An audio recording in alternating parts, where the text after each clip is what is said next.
I do think they'll go with Aaron Rodgers because I'm not feeling like giving him the MVP.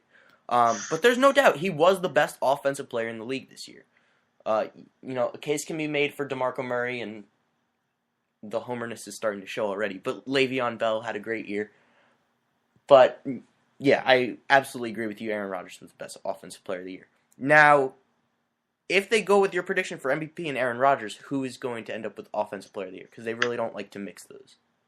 Yeah, I'd go with DeMarco Murray. And interestingly enough, this just goes back to, really quickly, your point about the running back. Even when we had AP getting so close, they said, oh, Manning. Yeah. Because he had a great year, too, and it's the story of the comeback. And I think it's going to be the same way this time. I think we get a running back as offensive player of the year. Look, Murray had an amazing year, and I will credit a lot of that to that O-line. I don't think Murray will ever have a year like this. And Jason Garrett. Yeah. I mean, I think he was so overused by the time they rolled into the playoffs that he was already getting tired. And that's one of the reasons his numbers were so high. But they were amazing nonetheless. I mean, 1,845 yards, 13 touchdowns, and probably being the biggest reason outside of Tony Romo that the Cowboys made it to the playoffs after a lot of people pegged them as a team that could go 8-8 and possibly even have a losing record. The guy was nuts. And I don't think there's anybody else more deserving outside of Rodgers for Offensive Player of the Year. I think you could give a case maybe for Le'Veon Bell or for a guy like, I don't know, Marshawn Lynch just because he had a lot of touchdowns. But to be fair, I've got to give it to him. I mean, there's 5,000 yards between him and Le'Veon, or not 5,000, 5,000 yards, yeah. 500 yards between him and Le'Veon Bell for rushing yards. That's a big gap. That's a big, big gap. And it showed. It showed with how the Cowboys played. It opened up their passing game. Well, yeah, but you're only talking about rushing yards. Le'Veon Bell did, I think, even more work in the receiving game than he did in the rushing game. He may have. I mean, in terms of Murray's catching 416 yards, that's pretty decent for a running back. What was Le'Veon Bell, though? I think, actually, DeMarco Murray broke a record in the beginning of the year. I believe it was Barry Sanders? For most consecutive games with 100 yards. Now, Le'Veon Bell, I believe it was 100 scrimmage yards in however many consecutive games. And he broke that record later on. I believe that was Jim Brown. I could be wrong on that. But they both broke like the same record. But Le'Veon Bell had more all-purpose yards. So definitely a case to be made for both of them. But I think if they end up giving the MVP to J.J. Watt, and again, I also didn't mention this, J.J. Watt has one of those great personalities. Aaron Rodgers kind of lays low besides for State Farm. And with his girlfriend. That's also true. Who tried to have a lot of sex with him. Oh, okay. Have you seen that interview? No, I heard about the Ellen show, though. Yeah. It's an interesting combo. But, yeah, I think it's going to Aaron Rodgers. So, Defensive Player of the Year, can we both agree that's J.J. Watt? Yes, I think you can definitely agree on that. I don't know who they would give it to if they gave the MVP to J.J. Watt and didn't want to give the Defensive Player of the Year to him. I'm not even sure who that would go to. I guess Richard Sherman. Did he even have a good year? Know. I don't even. He wasn't even covering anyone all year. Maybe Kuechly, because he did finish leading the league, or tackles. even Cam Chancellor had a pretty good year. Yeah, that's true. But see, that's what I'm talking about. There was such a big gap between J.J. Watt and every other defensive player. I feel like that's enough, like Lawrence Taylor, to have the MVP. But it all comes down to Aaron Rodgers. Now, I promise you we did not cheat on this next one, as the notification just comes in. We both had this down before the show, but Odell Beckham Jr., Offensive Rookie of the Year. It looks like we're both right on that. 42 out of 50 votes. So, and hopefully before this next one comes in, Defensive Rookie of the Year, I'm going C.J. Mosley here. I don't know about you. I'm going Aaron Donald.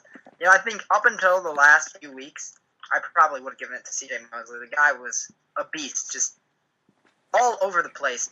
And I said it preseason, right after he got drafted, I said he's going to be the most NFL-ready defensive player, and I said he was going to win Defensive Rookie of the Year. If he does, great, I got my pick right. But I think he deserves to go to Aaron Donald. I think the guy had a terrific year, 9 sacks, 47 tackles, 2 forced fumbles, and really improved that Rams front four that is just going to only get better as the years go on. But I'm going to go with Aaron Donald. I think he was a great pick, especially for a guy who a lot of people thought was undersized. Really had a big impact for this team. All right. It really pains me to give any type of positive award to a Raven. So if that should speak for itself right there, I'm giving it to C.J. Mosley. I just think he was just a fantastic player. But great point about the Rams there. I think they're going to be a force to be reckoned with once they can find a halfway decent quarterback that doesn't break something every week and is under the age of 40. I'm talking to you, Sean Hill. I really thought Austin Davis was the answer there for a second. I picked him up in fantasy, and I was wrong. Brett Favre almost convinced me. Yeah, Noah, you know how I love small school quarterbacks. I was all over Austin Davis, and he let me down. Speaking of letdowns, let's go to the Coach of the Year. I have to go with my boy, former offensive coordinator for the Pittsburgh Steelers, Super Bowl champion Bruce Arians. Because despite Carson Palmer just demolishing his ACL, despite losing... Who was there? John Skelton? No. Drew Stanton. Drew Stanton. They lost Drew Stanton to a concussion. Then Logan Thomas got benched for whatever reason. And they went with Ryan Lindley. Lindley, the great one. And they still finished 11-5, didn't they? They made 11. Was it 11? Yeah. Yeah, they still finished 11-5. Yeah. I don't see how you. I mean, if it wasn't for that, I'd go Jason Garrett. But to win a game with Ryan Lindley, automatic Coach of the Year. And they lost Ellington.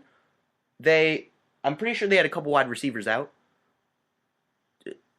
I feel like this is a no-brainer. I agree. I think you should go to Arians 100%.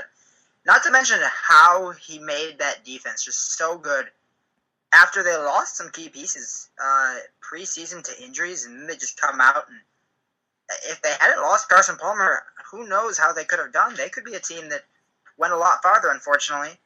Their offense failed them against Carolina, and probably the worst offensive performance I have ever seen in postseason or regular season or anything. It was horrifying to watch.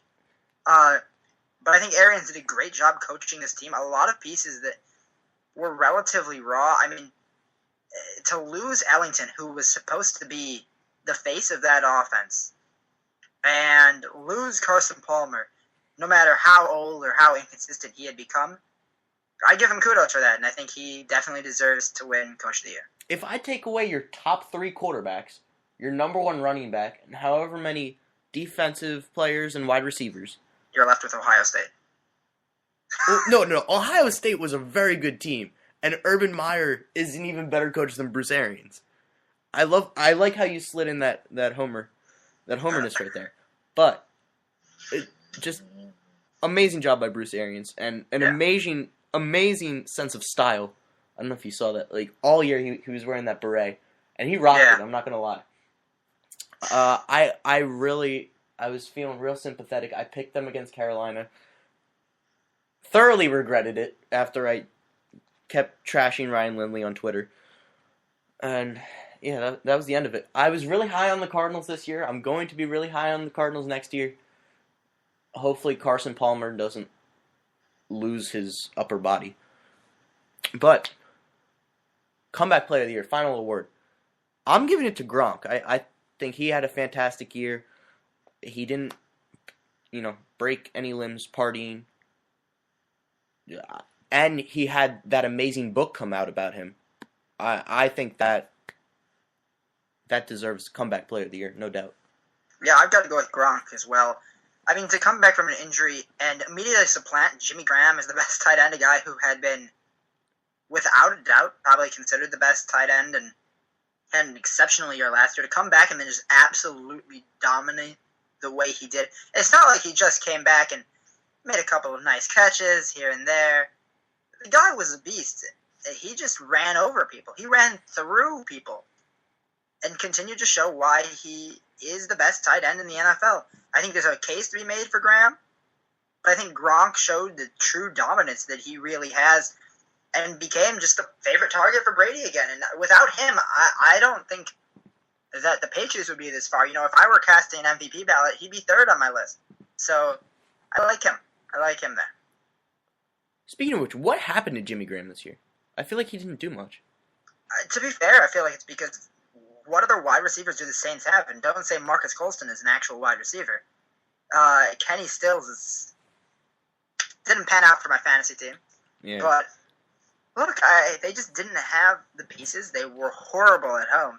Not only Graham, what happened to the Saints? Yeah, that's true. Well, Drew Brees was tied for the passing lead with Ben Roethlisberger this year. Wasn't his fault. Just the rest of that team was just horrifying. And they went out and got Jarvis Burditt, and now they don't have the money to re-sign half their players. And they got Champ Bailey, too. What happened with that? Champ Bailey's probably... Champ Bailey could be my grandfather. Yeah. And it may be time for him to retire. And also, just came in that DeMarco Murray won Offensive Player of the Year. He got 26 of 50 votes. Aaron Rodgers got 15. So I'm guessing that means your boy won MVP. I'm hoping. I don't see how they can give Offensive Player of the Year to DeMarco Murray and then give MVP to J.J. Watt. And Aaron Rodgers just was too good this year. So yeah, that does it for our NFL honors predictions. Haven't heard anything from Snowball yet, so hopefully he'll be back in time for the snowball effect. But we're going to move on to Garden State Sharks, nonetheless. So, just to catch you up on the standings.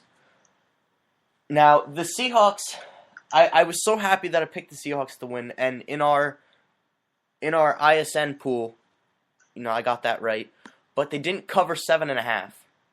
Even though Noah's boy, Bostic, just completely botched the onside kick, gave the Seahawks the win.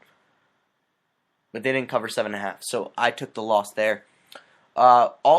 Myself, CB, and Snowball all picked the Patriots. So the standings are CB. As for the playoffs, CB is 8-2, Snowball is 7-3, and I am 6-4. So that means CB got 25 points, Snowball got 21 points, and I have 15 points in the playoffs. But since I was just so absolutely dominant in the regular season, I am still on top with 71 points. CB is in second at 70, and Snowball is in third with 64. So hopefully I'll get the 10 points tomorrow, or, if they just both pick the same as me. So Super Bowl, obviously tomorrow. Patriots -1 versus Seahawks. I picked the Seahawks in June. So did CB. So we're both going Seahawks. So if Snowball happens to pick the Patriots and they win, he will take the crown. I don't foresee that happening. And Noah, you said you're picking the Seahawks as well, right? Yeah. Okay. I don't really think it's even a question at this point. So instead of arguing for who's going to win, we're just going to do 3, mildly bold predictions. So, Noah, I'm going to start off with you. You know what? I think we're going to have an overtime game. Really? That's for sure. I think we're going overtime. This game is probably going to be the closest game that we've had in a really, really, really long time. I think Lynch will grab his crotch again. That's probably the biggest prediction of the night. I don't really care who wins the game at the end of the day, as long as Lynch does something special. And you know what? I'll go with, once again, having an unheralded MVP.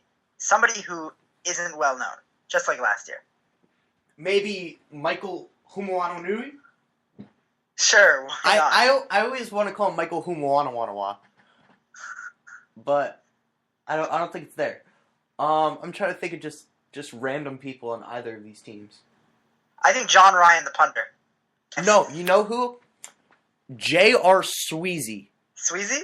J.R. Sweezy, the right guard for the Seahawks. Just one of the best names in all of football.